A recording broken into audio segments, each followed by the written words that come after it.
كان عمنا العباس فقيها، میرے چچا عباس فقیہ تھے. فقیہ آج کل کا معنی مراد نہیں ہے، تو آپ کو معلوم ہے یہ اصطلاحی معنی عربی زبان میں گہرائی کے ساتھ دین سمجھنا، گہرائی کے ساتھ دین کو سمجھتے تھے.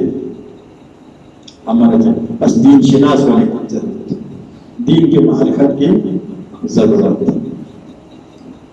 ہر حوالے سے دین کی معرفت، فقہ، فہم دین، یا اکثر لوگ کہتے ہیں کہ فہم امیر دین اور دین شناس ہونے کی ضرورت ہے. دوسرا کیا ہے؟ فقیہ صلب ایمان، مضبوط ایمان کے مالک تھے. ایماندار تو سب ہوتے ہیں، محرم ہو کے سب نے کالا کپڑا پہن لیا، جو دن سب نماز کے لیے کرے. لیکن امیر ایمان کیا ہے؟ مشکل کے وقت بھی ڈٹ سکے. صلب ایمان، مضبوط ایمان کے مالک تھے، مضبوط ایمان کے مالک تھے. ایمان مستقر ہونا، ایمان مستودع ہونا. بہت سے لوگ مختلف حالات میں بدل جاتے ہیں. کل مسلمان تھا، آج کافروں کی طرف بن جاتے ہیں. عجیب و غریب ہے، حالات اتنی تبدیل. تھوڑا سا پیسہ آ جائے پھر رشتےداروں کے ساتھ دیبا کرنے کو تیار نہیں، تو بات ہے. عجیب و غریب ہو جاتے ہیں، تغییر معیت کرتے ہیں، تغییر معیت کرتے ہیں.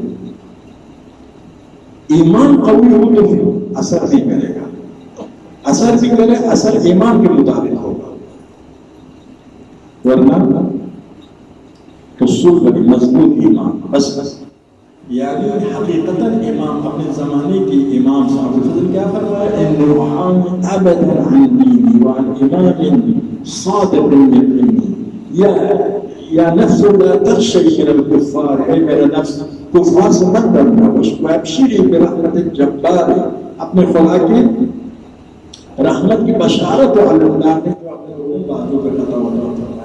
اس مقام تک پہنچنے کی بھی حکمت، اس مقام تک پہنچے بغیر آپ امام کی حمایت نہیں کریں گے. اس مقام تک پہنچنے کے لیے فقہ، فہم دین، صلب ایمان، ایمان مضبوط کرنے کی ضرورت ہے. خدا کے ساتھ راز و نیاز کرو، تفکر کرو، دعا کرو، دل گزاری کرو، معرفت میں اضافہ کرو، خدا سے مدد حاصل کرو، اچھے دوستوں کی محفل میں رہو، خدا والوں کے ساتھ رہو. تو صلب ایمان نافذ البصیرت، صاحب بصیرت ہو، بصیرت نافذ بصیرت ہو، گہرائیوں تک جانے والی بصیرت. یہ بہت بڑی مصیبت ہے کہ ہمارے معاشرے میں اتنے سادہ اور اتنے بےقوف لوگ ہوتے ہیں، سب دھوکہ کھا جاتے ہیں، سب کو دھوکہ ہوتا ہے. تو صاحب بصیرت ہونے کی ضرورت ہے. ورنہ کہ لشکر علی ہوتے ہوئے، علی سمجھانے کے باوجود لشکر سمجھ میں آیا یہ جو قرآن کو اس کو بالا یا نیزہ کیا ہے، یہ قرآن کی پیروی کرنے کے نہیں کیا، تم کو بیوقوف بنانے کے لیے کر رہا ہے. سمجھ میں نہیں آیا یا علی قرآن کو اس نے نیزے پر بلند کیا ہے، قرآن کے سامنے ہم سر تسلیم ہم کرتے ہیں. آپ اگر نہ کریں تو آپ کافر